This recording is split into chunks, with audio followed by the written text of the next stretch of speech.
Good morning, this is Dominic with TheBackVlog.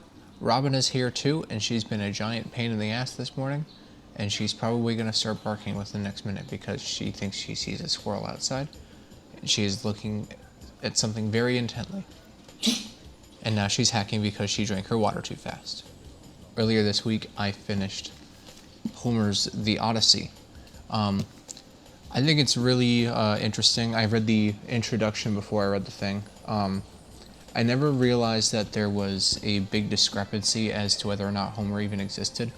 Because this is an ancient text, and technically it wasn't even written, because, as the first format of the story, the core of the story is that it was like it was an oral tradition kind of thing, passed down through like bards and stuff. So when it was initially written, it wasn't really initially written. That's all conjecture though, but whenever it was initially conceived, it was conceived as basically like a theatrical performance, which is really astonishing considering the size of this thing. There's 24 parts in it, and I guess, I don't know if I guess it was performed episodically, I assume anyway. But yeah, this thing was really good. The characters in it are incredibly expressive, at least in this translation they are. I don't really know anything about the translations. I've read 3 Theban plays, translated by Robert Fagles as well. I guess he's Penguin's main Greek translator. I really liked that though, and I really like this. I really like the language in it.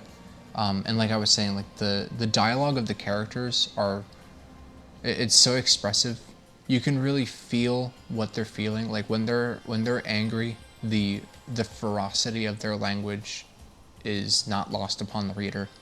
And when they're sorrowful and everything, I think the dialogue itself is really well written, which I don't know if that would have been a Robert Fagles thing, or if it would have just been, passed down from generations. Another thing to say about this, because it is written in a lyrical form. It's more of a poetry. It's more poetry than prose. But because it's written in a lyrical form, when you start to read it, you start to get hypnotized by it. It's really weird. I don't think I've ever experienced this with a book before, but I'm reading it, and I know the introduction talks about the rhythmic structure of the text as well. That was completely lost upon me because I'm not in high school English class anymore. But when you're reading this thing, you do get into a sort of rhythm to it. It's really interesting. It is kind of like reading song lyrics in a way. I don't know. I don't really know how to describe it. It's just really, it's enchanting, I guess.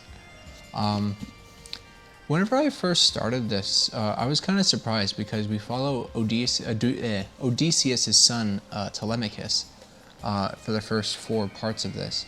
And I wasn't expecting that because I was under the impression that we'd be following Odysseus the whole time, and that, the first 4 chapters are, Odysseus is not on, he's not, I think Ithaca's an island. He's not on Ithaca anymore, or at Ithaca. He's not there. He hasn't been home for 20 years because he's fighting the Trojan War, which I guess is detailed more in the Iliad, which I haven't read. I have a copy of it though, and I guess I should have read that first instead of this. But yeah, those first 4 books, when we're following Odysseus' son, I never realized was going to be like that, because I thought that where the story was going to be headed once we started following Telemachus is that it was going to be more like a rescue mission, and that we'd be following Telemachus instead. I thought that was really interesting, but then we cut back to Odysseus, and we're basically there for the majority of the rest of the story. So this thing is called the Odyssey, but from what I can remember, a lot of the action set pieces are actually happening. They're not actively happening. When you have like the scenes like with the Cyclops and the Land of the Dead, and all the other like places that Odysseus loses his ship crew. The way that it's being told in the story is that Odysseus is telling the story to, I think, the Phoenicians. And it's not actively happening because it had already happened, and it's just Odysseus retelling what had happened. I thought we would be actively seeing this eponymous Odyssey. I was surprised to not see that though. That doesn't mean it wasn't good though, because like it still did spice it up a little bit. I guess you kind of it's told non-linearly, I suppose. But yeah, like a lot of the story is that Odysseus leaves Calypso's island, and I think he goes to the Phoenicians next, and then for like the next 3 or 4 books, he's just telling the story of what happened. And then after he's done with that, the Phoenicians are like on his side and everything, and then they go back to Ithaca, and that's it. It's surprisingly simple. There is like a lot of action in this though, and like it's pretty gory actually.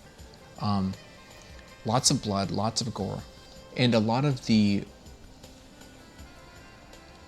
action set pieces that actually happen in the course of the book happens at the end whenever, Odysseus. I'm gonna spoil this. This 3,000-year-old book. I think it's like 3,000 years old.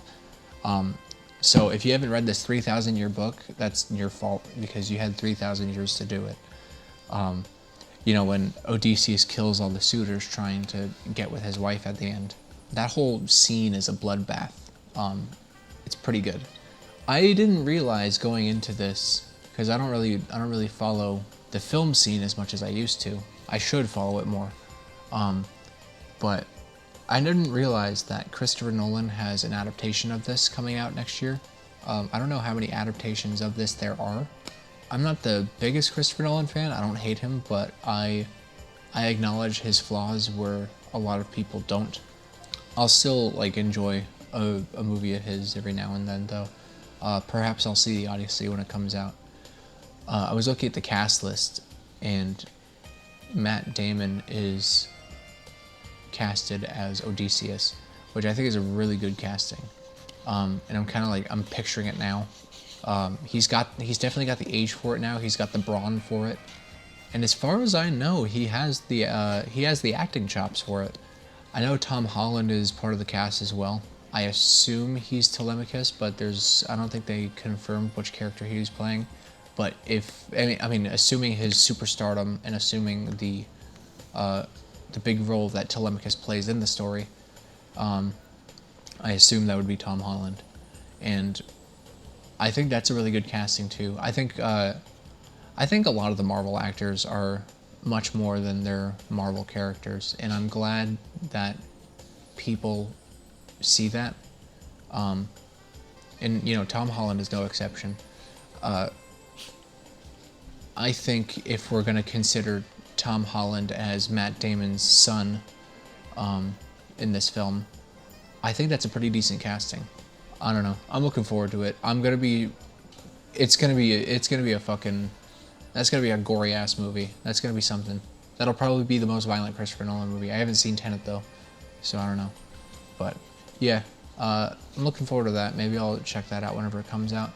I'm also looking forward to reading the Iliad, which is also supposedly written by Homer, but a lot of historians are arguing whether or not the Odyssey was even written by Homer, or if Homer was even real, just like Sun Tzu earlier this year.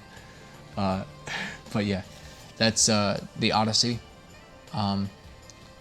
It's another classic masterpiece. I'm glad I'm finally getting through these classics now.